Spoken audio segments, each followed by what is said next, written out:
Good morning to all of you. आज जो है इन्वायरमेंटल साइंस का लेक्चर नंबर 5 है। कल हम लोग एयर पोल्यूशन के बारे में डिस्कस किए थे। एयर पोल्यूशन के बारे में थोड़ा सा समराइजेशन हम लोग कल के चैप्टर में डिस्कस किए थे। उसमें हम लोग ने देखा था कि एयर पोल्यूशन क्या होता है, एयर पोल्यूशन कैसे काज होता है, एयर पोल्यूशन में कौन कौन से गैसेस होते हैं। ठीक है।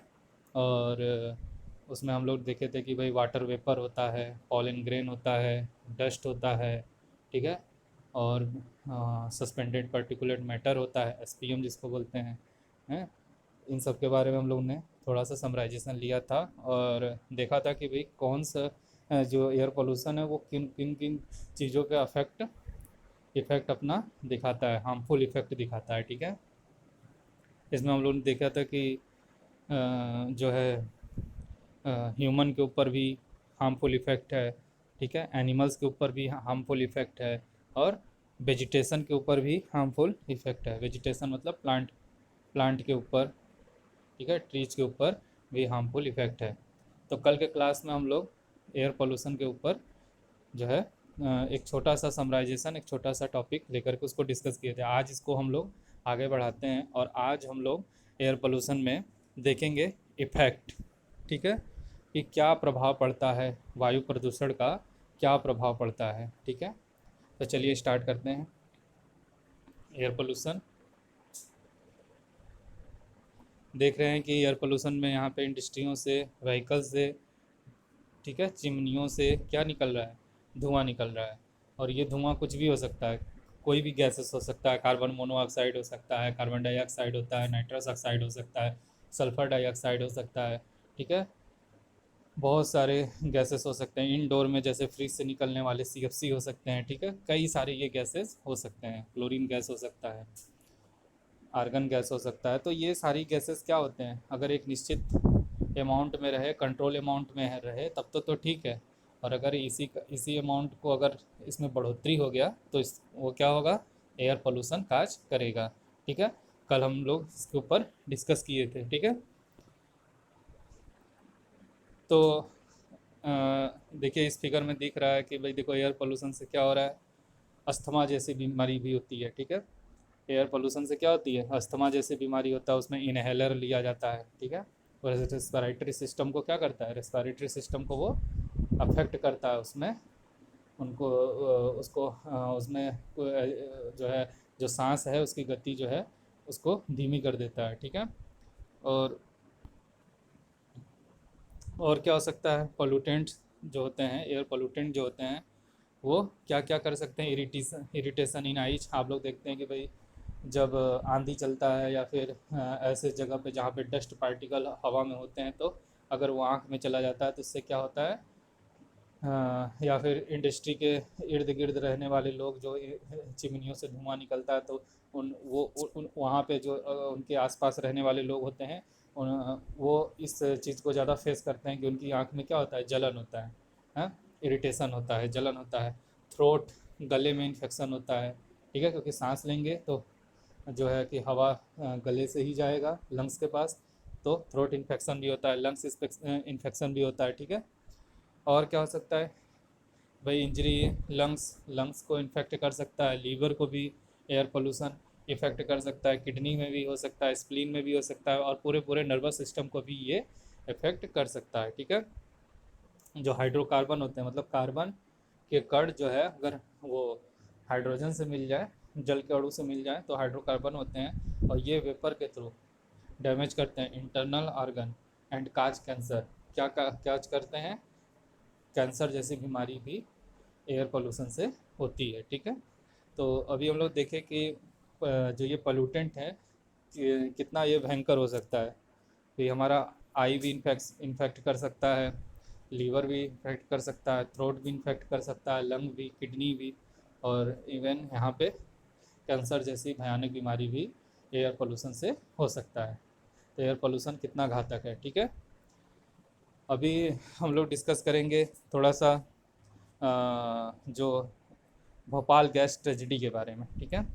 भोपाल गैस ट्रेजिडी के बारे में ये क्या हुआ था, आप लोग इसको पढ़े भी होंगे, एग्जाम में भी पूछा जाता है कि भोपाल गैस डिसास्टर के लिए कौन सा गैस रिस्पॉन्सिबल था, ठीक है, कब हुआ था, हैं।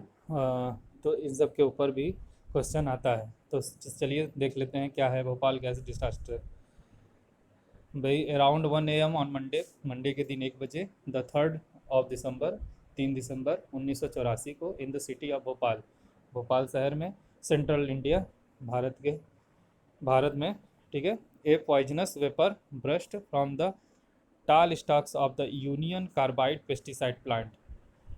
एक पॉइजनस जो होता है, एक विषाक्त वेपर, मतलब जो है हवा जो है, निकल रहा था कहाँ से, एक पेस्टिसाइड कंपनी थी, ठीक है, वहीं से ये गैस क्या हुआ था, लीक हुआ था। कब, 3 दिसंबर 1984। कहीं कहीं पे मेंशन किया गया है 2 दिसंबर भी 1984, क्योंकि ये 1 AM मतलब ये रात के समय हुआ था, ठीक है। तो वो जो समय काउंट होता है वो 3 दिसंबर में होता है, ठीक है, न कि 2 दिसंबर में। तो 3 दिसंबर 1984 को ये भोपाल गैस ट्रेजिडी हुआ, और इसमें काफ़ी लोग इन्फेक्टेड हुए। ये रात का समय था, और ये फैक्ट्री से ये गैस लीक हुआ। गैस का नाम था MIC, मिथाइल आइसोसाइनेट, ठीक है, मिथाइल आइसोसाइनेट। इसको शार्ट में MIC बोलते हैं। ये पेपर में काफ़ी पूछा जाता है, ठीक है, रिस्पॉन्सिबल गैस कौन सा था। तो ये गैस निकला, और रात में जो लोग फैक्ट्री के इर्द गिर्द सो रहे थे, तो कुछ लोग को जो पता चला वो तो भाग गए, लेकिन जो नहीं जिन जो नहीं बच पाए, जो सोए ही रह गए, वो उनको उनके रेस्पिरेटरी सिस्टम को ये गैस इन्फेक्टेड किया, और वो मतलब उठ नहीं पाए सुबह तक, मतलब वो उनकी डेथ हो गई है। तो ये बहुत ही भयंकर बीमारी थी। उस बीमारी कह सकते हो, या फिर कह सकते हो कि ट्रेजिडी थी, जो भोपाल गैस डिसास्टर के नाम से जाना जाता है। This vapour was highly toxic cloud of methyl isocyanate. ये इतना विषाक्त था, कौन सा ये गैस था, ये मिथाइल आइसोसाइनेट। 2000 डाइड इमिडिएटली, मतलब कि 2000 लोग तो तुरंत ही मर गए थे। 30,000 वर इंजर्ड, 30,000 के लगभग लोग क्या हुए थे, उससे इंजर्ड हुए थे। और 7,000 एनिमल्स वर इंजर्ड, तो 7,000 जो जानवर थे वो इंजर्ड हुए थे। Of which about 1,000 were killed, और लगभग 1,000 क्या हुए थे, जानवर मर भी गए थे। तो सोचो कि कितना भयंकर ये गैस था, और ये कैसे एक जगह से दूसरे जगह तक ट्रांसफ़र हुआ, वाया एयर, एयर के थ्रू, ठीक है। इसलिए इसको एयर पोल्यूशन में हम लोग डिस्कस कर रहे हैं, ठीक। तो देखिए ये कंपनी थी, यहाँ से ये गूगल से लिया गया है इमेज। यहाँ पे देखिए आप कि ये कंपनी थी, और यहाँ से जो है पेस्टिसाइड कंपनी, और यहीं से जो है MIC गैस जो थी, मिथाइल आइसोसाइनेट, ये गैस रिलीज हुई थी। देखिए ये कंपनी का एक इमेज है। देखिए यहाँ पे लोग जो है कि कितना इन्फेक्टेड हैं। ये नर्वस सिस्टम को पूरा तरीके से चेक कर दे रहा था, जिससे लोग अपाहिज भी हो रहे थे, ठीक। और काफ़ी डेथ हुआ, काफ़ी लोग वहाँ पे मरे, ठीक।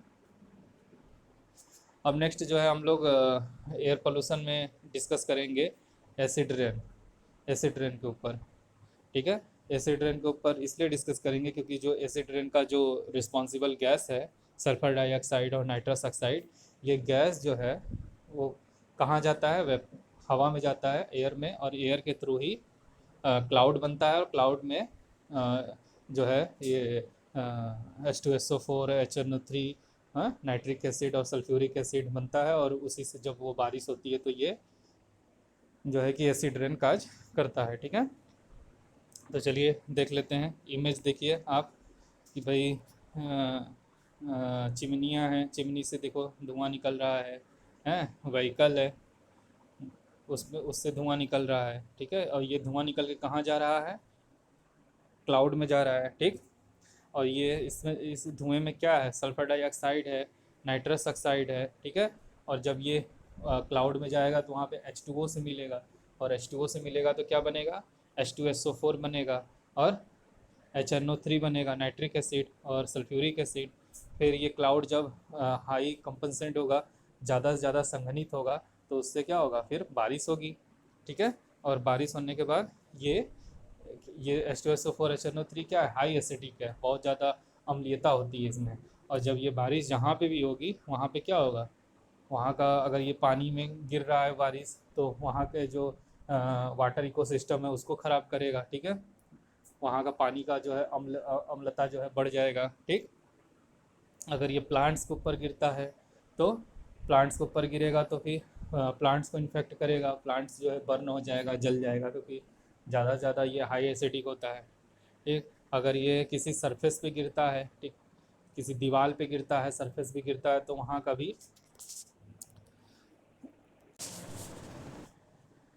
तो अगर ये किसी दीवार के सरफेस पे गिर रहा है तो वहाँ पे भी वो क्या करेगा, पैचेज बनाएगा, धब्बा बनेगा, ठीक है, क्योंकि ये अम्ल है। और अम्ल तो आप लोग जानते ही हैं कि बहुत ही ज़्यादा ये हार्मफुल होता है। तो ये किसी भी चीज़ के लिए हार्मफुल है, चाहे वो एनिमल को हो, चाहे वो किसी लिविंग या नॉन लिविंग, दोनों भी प्रकार के चीज़ों पर जो है ये अफेक्ट करता है एसिड रेन, ठीक है। तो चलिए इसमें देख लेते हैं थोड़ा सा हम लोग कि कैसे इसका केमिकल रिएक्शन है। देखिए, chemical process involved in acid rain. तो देखिए, फॉर्मेशन ऑफ सल्फ्यूरिक एसिड, अभी हम बताए थे कि भाई जो सल्फर डाइऑक्साइड है, ठीक, तो वो कैसे मिलके बनेगा भाई, इस चिमनियों से क्या निकलता है, चिमनियों से धुआं में निकलेगा सल्फर, ये सल्फर ऑक्सीजन से मिलकर क्या बनाएगा, SO2, क्या बनाएगा, SO2। और ये SO2 फिर क्या होगा, ऑक्सीजन से मिलेगा, और ऑक्सीजन से मिलने के बाद H2O से भी मिलेगा, ऑक्सीजन से मिलेगा और H2O से मिलेगा। और H2O से कहाँ मिलेगा, क्लाउड में मिलेगा जा करके, ठीक है। भाई ये गैस है जो सल्फर डाइऑक्साइड है, वो कहाँ है, हवा में उड़ेगा, हवा में उड़ेगा तो कहाँ जाएगा, क्लाउड के पास जाएगा। क्लाउड में क्या हुआ है, वेपर है, तो वेपर में क्या है, H2O है, और H2O से मिलेगा जब सल्फर डाइऑक्साइड तो क्या बन जाएगा, H2SO4, सल्फ्यूरिक एसिड। और सल्फ्यूरिक एसिड क्या होता है, नाम ही एसिड है, तो अम्ल है, ठीक है। तो सल्फ्यूरिक एसिड क्या होता है, हाई टॉक्सिक होता है, ठीक। फिर नीचे देखिए, reaction involving formation of nitric acid. Nitric acid देख लो कैसे बनता है भाई, नाइट्रस ऑक्साइड है, ठीक, वो O3 से मिला तो क्या बना, NO2 प्लस O2। फिर ये NO2 O3 से मिला तो क्या बना, NO3 प्लस O2, ठीक। फिर NO3 और NO2 दोनों मिला तो क्या बना, N2O5। फिर N2O5 जो H2O से मिलेगा तो क्या बनेगा, 2HNO3। तो 2HNO3 मतलब इसको क्या बोलोगे, नाइट्रस ऑक्साइड, नाइट्रिक ऑक्साइड, ठीक है। अगर ये HNO2 होता तो नाइट्रस होता, और ये HNO3 है तो मतलब नाइट्रिक एसिड, ठीक है, नाइट्रिक एसिड, ठीक। तो ये नाइट्रिक एसिड जो होता है ये भी बहुत ज़्यादा हार्मफुल होता है। तो हम लोग देख लिए कि एसिड रेन में क्या हो रहा है, ये सल्फर डाइऑक्साइड, नाइट्रस ऑक्साइड कहाँ से निकल रहे हैं, इंडस्ट्रियों, जो भी जितने भी इंडस्ट्रीज़ हैं उनके चिमनियों से निकल रहा है, ठीक है। जितने भी व्हीकल हैं, जो है साधन हैं, उन उनके धुआं, उनका जो धुआं है उसमें से ये निकल रहा है, ठीक है, फैक्ट्रियों से निकल रहा है, और माइनिंग इंडस्ट्रियों से निकल रहा है। तो ये सारी गैसेस जो होती हैं ये जाती हैं एयर में, एयर के थ्रू जो है क्लाउड्स के पास पहुंचती हैं, क्लाउड में रहता है वेपर, वेपर जो होता है, वेपर मतलब H2O, और ये H2O से मिल करके एसिड का फॉर्मेशन करती हैं। और यही एसिड जो है कि जब संघनन होता है तो क्लाउड्स बनाते हैं, और क्लाउड्स बनाकर ये फिर रेन के फॉर्म में वापस जो है कि अर्थ पे आते हैं। तो जब और अर्थ पे वापस आएगा तो ये किस फॉर्म में आएगा, रेन के फॉर्म में, इसलिए इसको बोलते हैं एसिड रेन, ठीक है। और ये एसिड रेन किसको किसको अफेक्ट करेगा, सबको अफेक्ट करेगा, चाहे वो लिविंग मैटर हो चाहे वो नॉन लिविंग मैटर हो। लिविंग मैटर में जैसे एनिमल्स के ऊपर, ह्यूमंस के ऊपर, प्लांट्स के ऊपर जब ये गिरेगा तो, अब जैसे बोलते हैं ना कि पहली बारिश में नहीं निकलना चाहिए, क्योंकि पहली बारिश में संभावना होती है ज़्यादा अम्लीयता की, ज़्यादा एसिडिक होने की।